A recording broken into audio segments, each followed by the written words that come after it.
Bonjour à tous. Alors, la presse de l'église Archdiocèse de Ville-Pointe-Noire reçoit un invité très spécial qui nous vient de l'Afrique du Sud, précisément à Pretoria, le bishop Soli. Bonjour. Bonjour. Nous sommes très heureux de vous recevoir dans notre ville. Merci. Et je suis d'accord et sûr que toute la ville de Pointe-Noire vous salue. Alors, nous savons que vous êtes venu avec un très fort message et nous aimerions savoir en quelques mots quel est le principal objectif de ce séminaire. Ok, d'accord, merci beaucoup. Nous remercions Dieu qui a permis ce temps ici et nous venons avec un message très fort de la part de l'apôtre. C'est que votre église à Pointe-Noire, c'est très stratégique pour notre communauté. Elle est très très importante, surtout pour les actions de la communauté dans cette partie ouest de l'Afrique. Mais pour cela, et entrer déjà à votre question, c'est que cette église doit être capable de monter au niveau supérieur, d'être au-delà de tous les enjeux de cette présence, à être capable d'agir au-delà de tout ce qui est en train de se présenter physiquement, au-delà de ce qui se présente matériellement, au-delà de toutes les contradictions. Nous amenons un message de réconfort, un message d'espoir, un message qui va pousser les gens à travailler davantage et à accepter et croire que le Seigneur est là, au-delà de toutes les contradictions. Un message de réconfort. Alors, une question se pose. Homme de Dieu, nous aimerions savoir pourquoi le thème vaincre les batailles invisibles pour conquérir son héritage est-il important aujourd'hui pour les chrétiens de comprendre ce genre de thème? Oui, parce que en fait, toute la vie elle est spirituelle. La vie matérielle que nous voyons n'est que l'expression de ce que le spirituel est. Ce qui fait qu'on ne peut pas parler d'un héritage que l'Église peut recevoir ou que le peuple de Dieu peut recevoir si ce peuple n'est pas capable de transcender les événements physiques. Parce que tout est réglé dans le monde des esprits. Alors, il faut être capable d'aller dans le monde des esprits, agir et manifester ce qui est déjà dans le monde des esprits, dans le monde physique. C'est vrai qu'un chrétien qui n'a pas la capacité de vaincre le monde invisible, il va être assujetti au programme du diable. Voilà. Amen. Alors, Bishop Soli, nous aimerions savoir, après votre passage dans l'Église, après votre passage dans notre communauté de Pointe-Noire, quelles sont vos attentes? Quel changement attendez-vous? Quelle forme de transformation attendez-vous après votre passage? Oui, après notre passage, nous espérons voir cette Église opérer à notre niveau. Nous voulons que cette Église soit au-delà de ce qu'elle croit. Nous voulons que les serviteurs et que tout le peuple de Dieu, après notre passage, qu'ils soient capables de banaliser les événements matériels qu'ils voient. Parce que, comme nous allons le voir dans les 3 jours, l'ennemi travaille beaucoup avec les 5 sens. Les 5 sens sont très utilisés dans le monde des esprits, surtout par l'ennemi, pour pouvoir contrôler les vies des gens. Nous avons vu des gens se tuer. Je peux vous donner un exemple. On a vu un homme qui était pourtant bien positionné matériellement. Et lorsque c'était le temps de la Covid, par exemple, chez nous là-bas, c'était très très sérieux. Le confinement était très sérieux. Cet homme-là, en regardant les choses, comment ça se présentait, tout était fermé. Il n'y avait pas vraiment un signe qui pouvait montrer que le lendemain meilleur va être là. Et il était découragé, il est monté au 12e niveau, quelque part dans un building, et puis il s'est jeté de là, et il est mort. Wow. Il est mort, cet homme-là. C'est un homme d'affaires, c'était un blanc de 49 ans, 50 ans, quelque chose comme ça. Il s'était tué. Mais lorsqu'il s'est tué comme ça, après, je crois, 3 ou 4 mois, le confinement était passé. Et la vie est devenue normale. Aujourd'hui, nous nous promenons sans masque, tout est normal. En fait, il a vu les choses avec les yeux physiques. Ça ne donnait pas de l'espoir. Et il s'est décidé d'arrêter ça. Alors, après notre passage, nous voulons vraiment que cette église, que vous ne soyez pas vraiment très concentrés à ce que vous voyez, que vous ne soyez pas très affectés par ce que vous vivez et ce que vous voyez.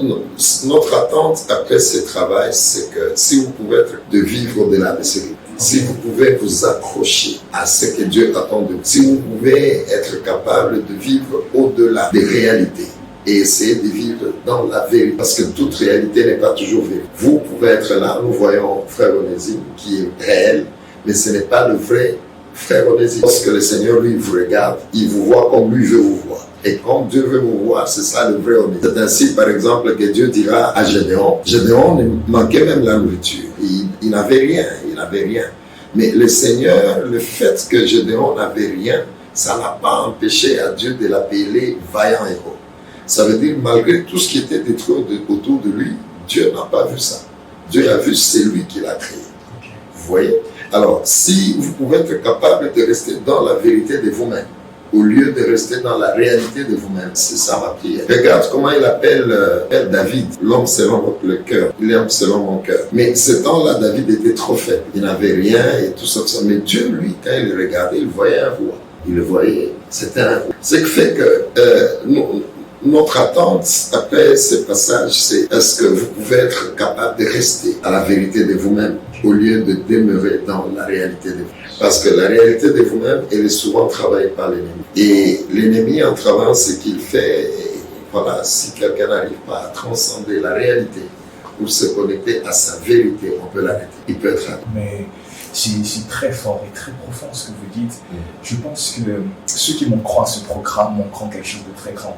J'ai retenu quelque chose de très fort que vous avez dit, c'est être capable de vivre au-delà de ce que nous voyons, nous accrocher à la vérité et non à la réalité. Voilà. C'est très fort et je pense que pendant ces 3 jours, vous allez développer sur ça.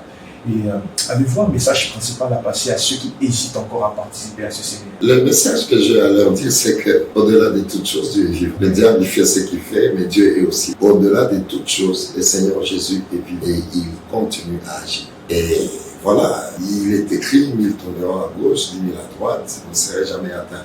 Ça veut dire que la présence de Jésus n'empêche pas les combats. Parce que la Bible dit 10 000 tomberont à gauche, 1000 à droite, tu ne seras pas atteint. C'est-à-dire que même lorsque la Bible dit tu ne seras pas atteint, le Seigneur est conscient quand même du combat. Et il dit même encore que la Bible dit vous ne vous battez pas pour la victoire, vous battez dans la victoire. Vous regardez bien, vous ne vous battez pas pour la victoire, mais vous vous battez dans la victoire. Donc le combat est là.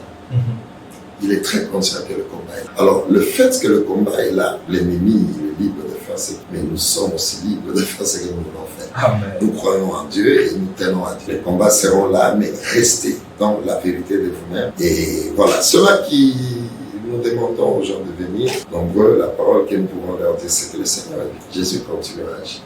Et le silence de Moïse doit beaucoup nous inspirer. Moïse était devant la mer Rouge. Vous savez que Moïse avait 3 pressions sur lui devant la mer Rouge. Il avait la pression de Pharaon qui venait, parce qu'il entendait aussi les bruits. Lorsqu'il est sorti avec Israël, ils sont arrivés à la mer Rouge. Il avait la pression de Pharaon qui venait, parce que tout le monde pouvait entendre. Tout le monde pouvait voir la poussière. Donc l'ennemi va nous attraper, on ne sait pas avancer. 2, il avait la pression du peuple. Parce que lorsqu'ils étaient arrivés là-bas, il y a d'autres qui disaient « Moïse, tu vois ce que tu as fait.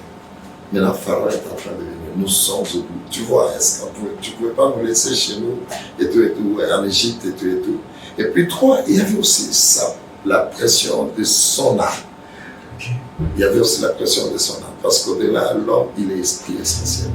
Mais l'âme affecte aussi parfois l'homme lorsque l'homme est dans des problèmes. Voilà pourquoi David dira à son âme, mon âme, crois en Dieu. Mon âme, rappelle-toi de ce que Dieu a fait. Mon âme, rappelle-toi. Mon âme. Ça veut dire que l'âme d'une personne exerce aussi parfois un poids sur le combat spirituel.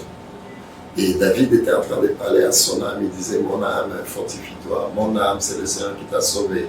Mon âme, rappelle-toi et tout et tout. C'est-à-dire que pendant que Moïse était là, il y avait son âme qui pouvait aussi agir sur lui. Il y avait les déclarations des Israélites qui étaient là. Il y avait aussi la présence des pharaons, le bruit des chars des pharaons, les cris qui étaient sur lui. Mais au-delà de toutes choses, il est resté dans sa vérité.